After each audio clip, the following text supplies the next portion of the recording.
change the world? Start off by making your bed. If you make your bed every morning, you will have accomplished the first task of the day. It will give you a small sense of pride, and it will encourage you to do another task, and another, and another. And by the end of the day, that one task completed will have turned into many tasks completed. Making your bed will also reinforce the fact that the little things in life matter. If you can't do the little things right, you'll never be able to do the big things right.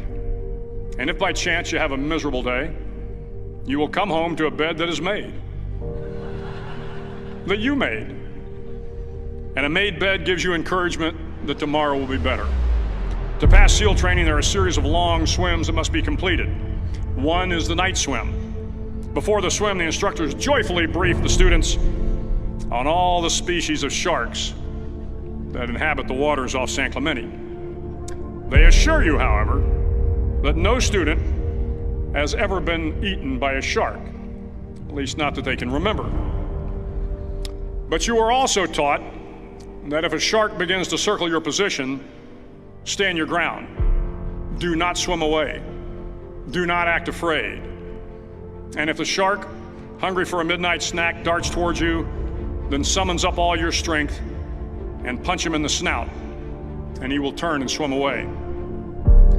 There are a lot of sharks in the world. If you hope to complete the swim, you will have to deal with them. So if you want to change the world, don't back down from the sharks. Over a few weeks of difficult training, my SEAL class, which started with 150 men, was down to just 42.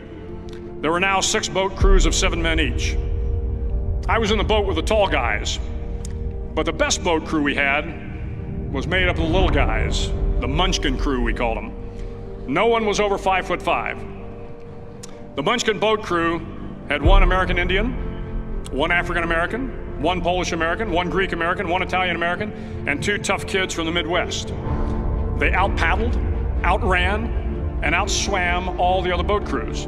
The big men in the other boat crews would always make good-natured fun of the tiny little flippers the Munchkins put on their tiny little feet prior to every swim.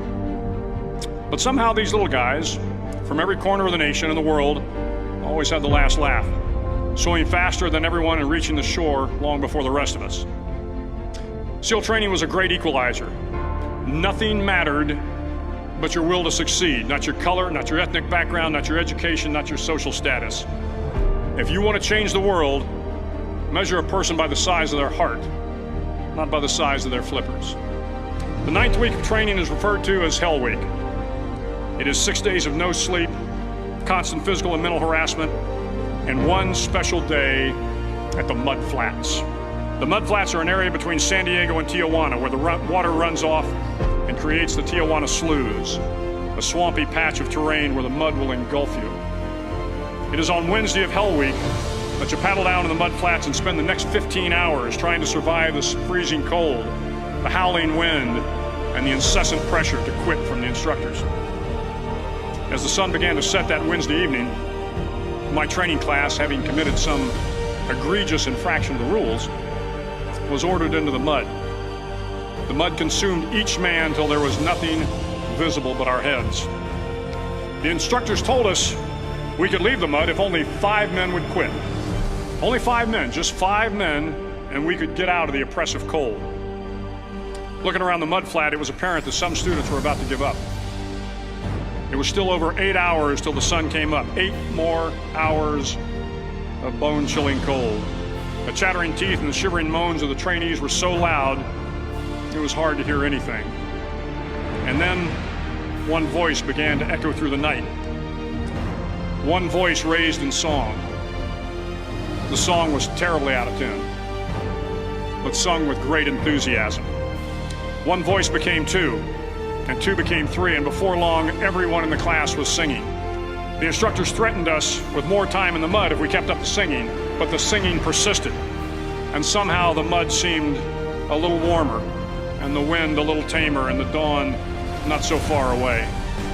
If I have learned anything in my time traveling the world, it is the power of hope. The power of one person, a Washington, a Lincoln, King, Mandela, and even a young girl from Pakistan, Malala. One person can change the world by giving people hope. So if you want to change the world, start each day with a task completed. Find someone to help you through life. Respect everyone. Know that life is not fair and that you will fail often. But if you take some risks, step up when the times are the toughest, face down the bullies, lift up the downtrodden, and never ever give up. If you do these things, the next generation and the generations that follow will live in a world far better than the one we have today. And what started here will indeed have changed the world for the better.